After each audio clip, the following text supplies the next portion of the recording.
Hi, John. Hey, how are you? Not too Good to bad. see you. Well, thank you for taking the time to be with us.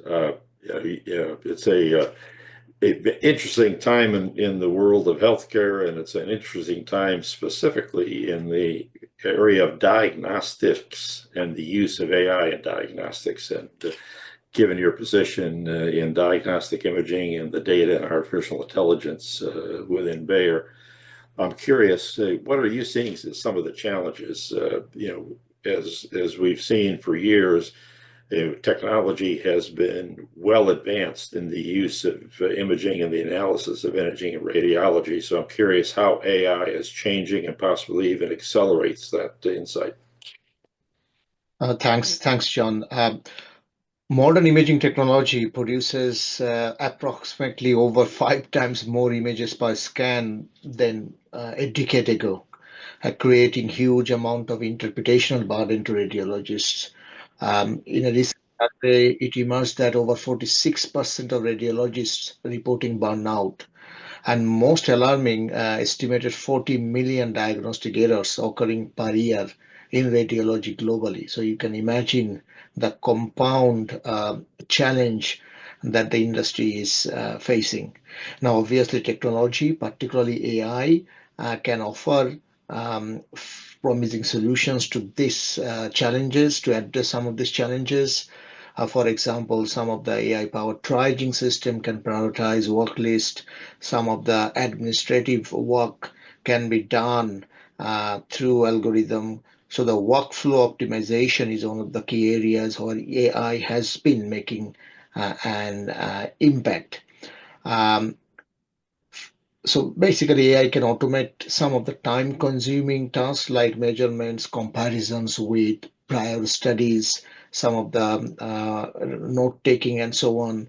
And this automation would allow radiologists to focus on their expertise on complex interpretative tasks. So where they would need sophisticated human skills and then repetitive mechanical processes. So there are promises. Quality assurance represents another valuable application. We believe AI system retrospectively analyze reports and images to identify potential missed findings or inconsistencies, creating a kind rate that helps reduce diagnostic errors while providing um, continuous learning opportunities.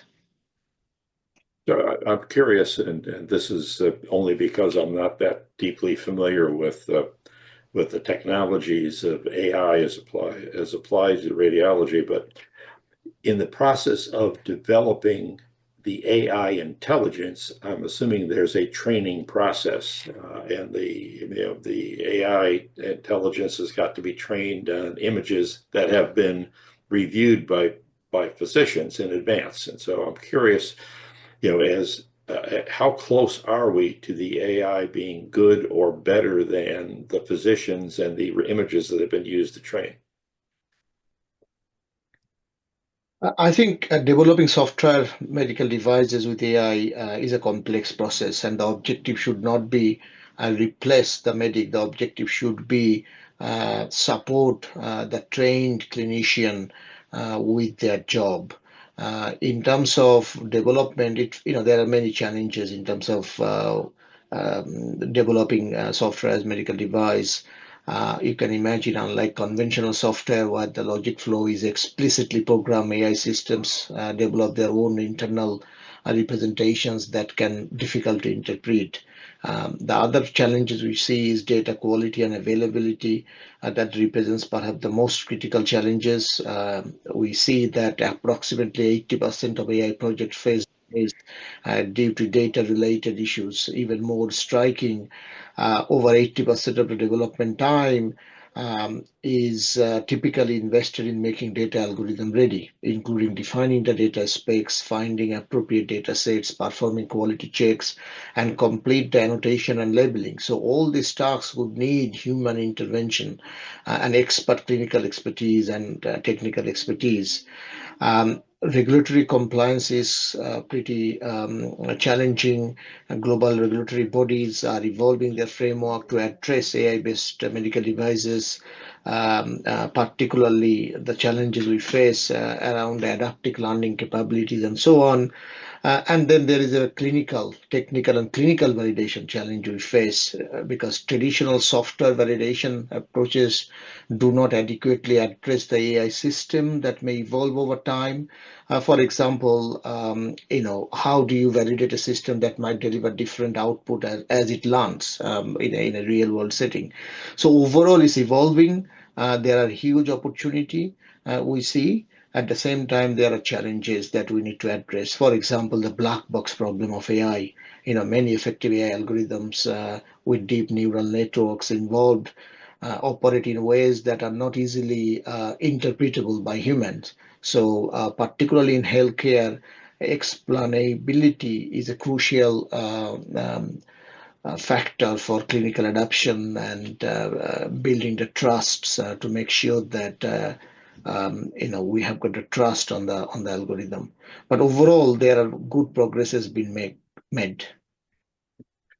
As you were explaining that, I had this strange perspective, and so I'm going to share it and see if you've got your own thoughts on it. Today we're in a world where, the experts in radiology, the trained physicians, the people who've got 10, 15, 20, 30 years are training the AIs. At what point do the AI capabilities begin to train the physicians of the future? I mean, there's potentially a sharing of knowledge that ultimately is going to come back and augment and change the way in which we train radiologists in the future. I'm wondering first, is that a reasonable thing to think about? And secondly, at what point does that crossover take place?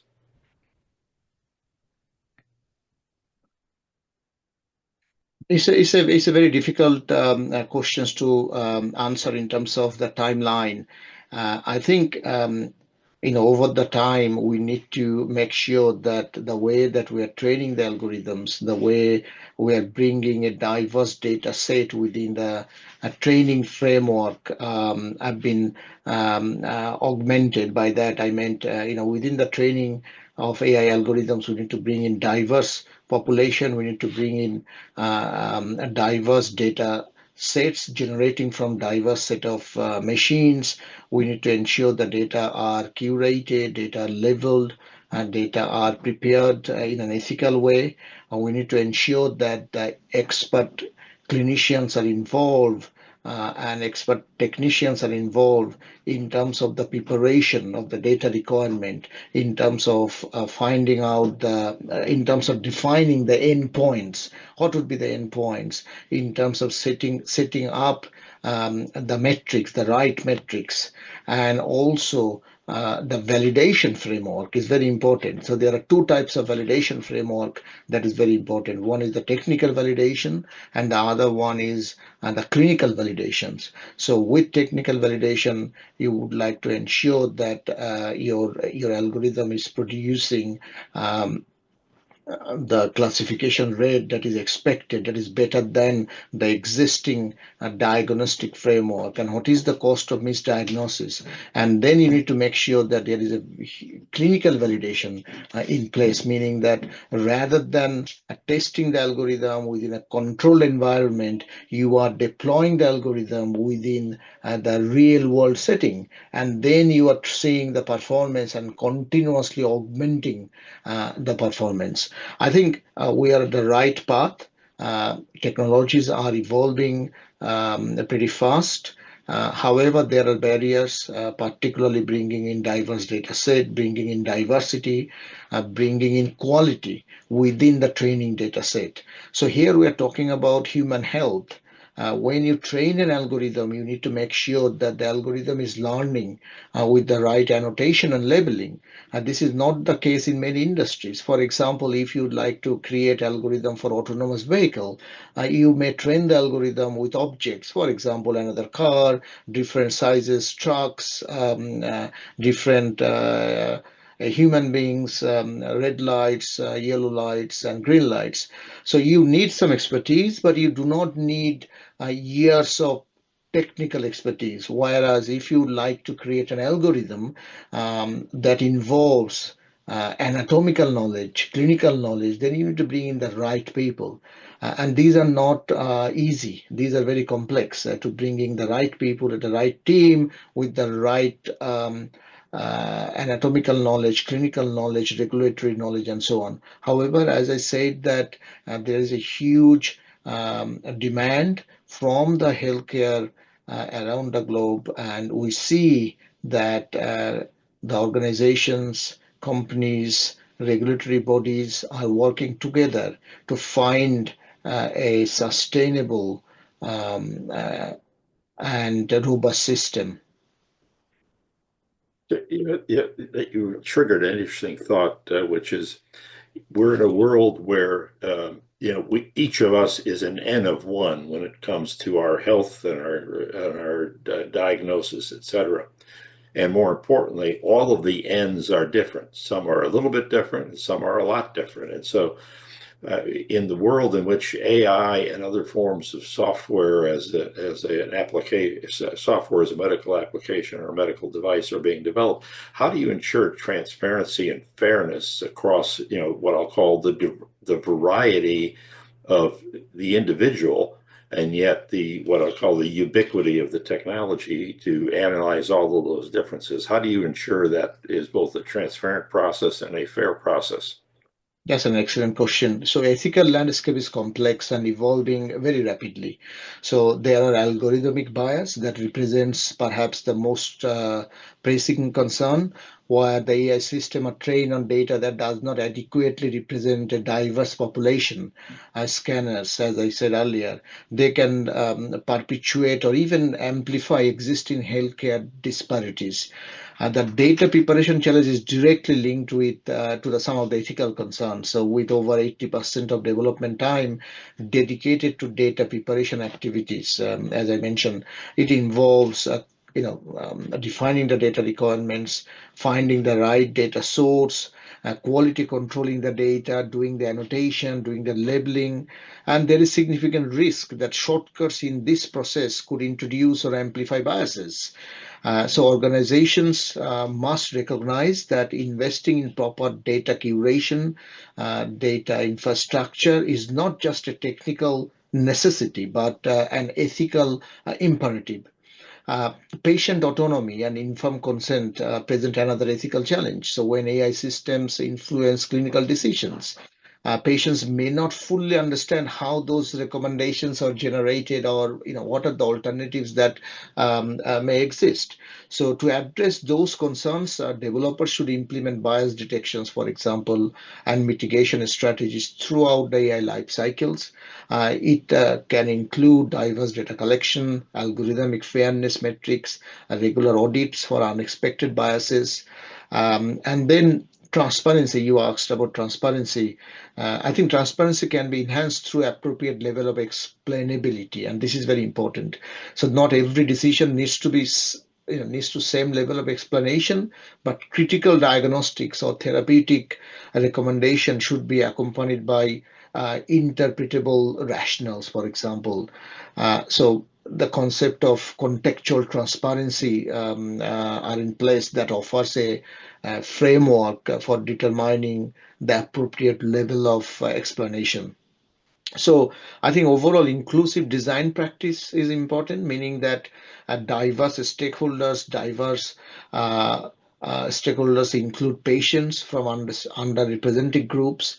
In the design and testing process helps identify potential issues before deployment, and all the technical stakeholders involved in terms of the development life cycle come up as a team to address some of this. Yep. So as we wrap up, we've just got a few minutes left.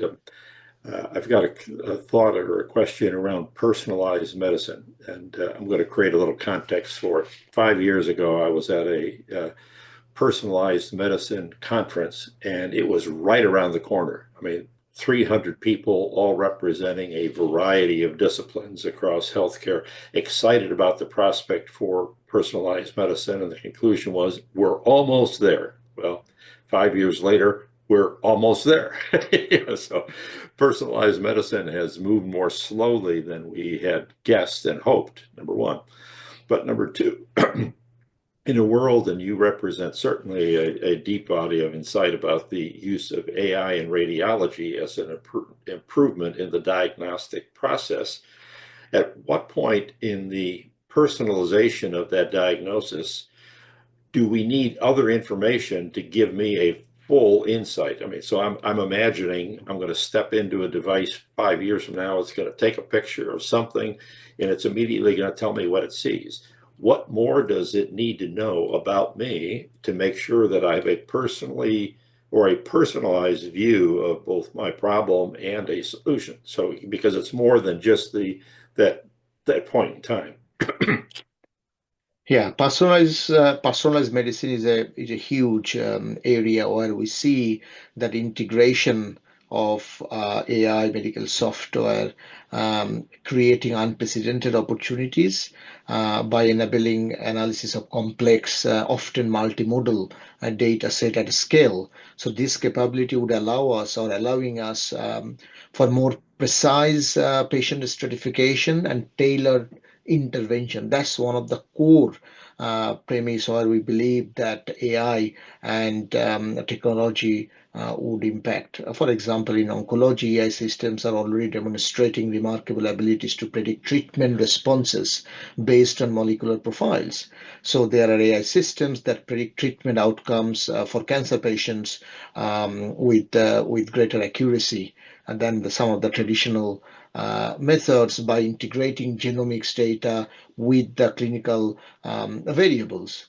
For chronic disease management, AI-enabled monitoring through wearable devices transforming care models.